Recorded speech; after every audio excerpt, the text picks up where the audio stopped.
Grand Matsuda. Yeah. Just because you want to know what time it is later, I'll public break it. So, through no efforts of my own, I've become sort of the guy who's known for disarming. But more importantly, I've been the guy who's known for doing counter-disarming. So disarming somebody who's trying to desperately to disarm me. So, come straight to me. So I'm going to do a vine disarm, which I've set this up so that I can just rip this weapon out of your hand. You're familiar with this disarm? You try doing that? So, that's it. So he's doing the same vine disarm to me. So to counter disarm like this, I have to understand. Go ahead and do the disarm. I simply have to understand as he's doing it, how can I take the weapon from him? So try holding on to your stick when you're doing this. So again, so as he is here, I just take this and I can take his stick directly. Take my weapon and finish it like that. So, and did we plan this? No? No. Okay.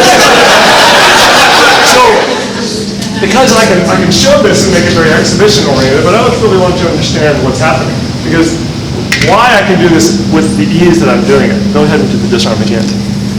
To disarm me this way, he has to keep my weapon in the box, as we call it, which is right between the two of us. And all I need to do to counter that is take it out of the box. So now it's not in the box anymore, so now I can use it. Okay, so most people who are trying to disarm, you don't realize that the one defining factor of this disarm is that it has to be in the box to be functional. So in the process of being disarmed, I simply change my body position. He now can't disarm me anymore. So the difference between here and here is disarm or not disarm. So that can make it look a little bit like one of my students says, black magic. It's very simple to do that. So if you try to do that same disarm again, in the process of disarming, he's also disarming himself. So that's another version of the same counter, but this time I might actually get trapped inside that box. So instead of trying to counter it this way, I'm just pulling it across, and then I can disarm him, and then I have a weapon. So either way, the whole trick here is that because I can understand why I can counter him, I'm no longer afraid of him trying to seize my weapon. In fact, if he's seizing my weapon, I'm now not concerned that that hand is going to attack me. So it's actually to my benefit that he's so desperately trying to counter. Now he's going to try also to add strikes to this. So he's going to try to hit my forearm as he does that. So in the process of doing this, I'm going to block that simply by changing my weapon. Okay? Now if he brings his hand up, he started to bring his hand up, that's going to change it. So now I have to switch and disarm him that way. Okay? So in the process and in the flow, I have to be able to do these things in a really simple way so that I can immediately follow up and be able to strike him. So the nice thing about this too, is that I can do these same kind of disarms with my empty hands, okay? So he strikes me over here, so this becomes the same kind of thing. So it's easy for me to take the weapon away from him. So I'm no longer essentially so concerned that he's going to be attacking me with a weapon or that he might take my weapon from me. In a lot of cases, I might actually say, here, take my weapon. Go ahead, because I'm going to tear your eyes out. Okay, so I'm not really concerned about my weapon being taken from me because I have many follow-up options. Hands, take you to the ground, whatever. So just can you do any kind of a disarm, it doesn't matter. Yeah. So this is just same counter. Okay? So it doesn't matter what he's doing because all of these are based on just a couple of principles. You know, disarm anything, you know, disarm, that's it. Oh, same disarm. So if you are around and you are, be careful. You be conscious that, okay, he's coming on this side. It's the same disarm again.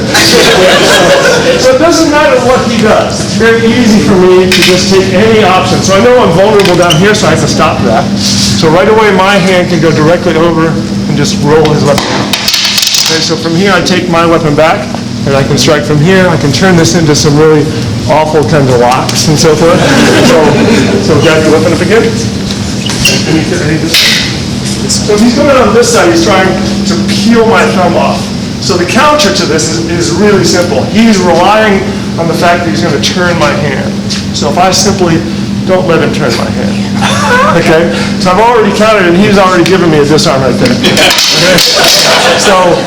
So the whole thing here is that however he tries to disarm me, I'm not really concerned. He can go ahead, keep going. as I turn this and this, it comes by this again. Okay? So it doesn't matter what he's doing. It's easy, actually, to counter every kind of disarm. It doesn't matter what it is. That's it. So this one's already, that's too easy. That's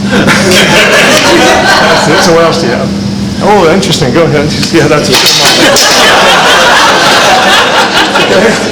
So, 1 minute. So as I come here like this, I can take this. Okay, so as I'm coming here like this, as I come across, I can hit, there's the disarm. So, and again, and here, so this is across like this, it's easy to disarm here, but as I come here, the one that everybody always likes is that one.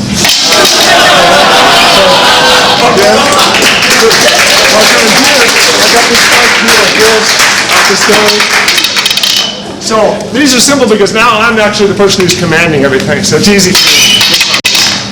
When I say I'm the person commanding, I'm actually the person who's initiating the attacks. So he's going to try very hard to counter all these things, but these locks are simple, okay? I think that's good. Thank you.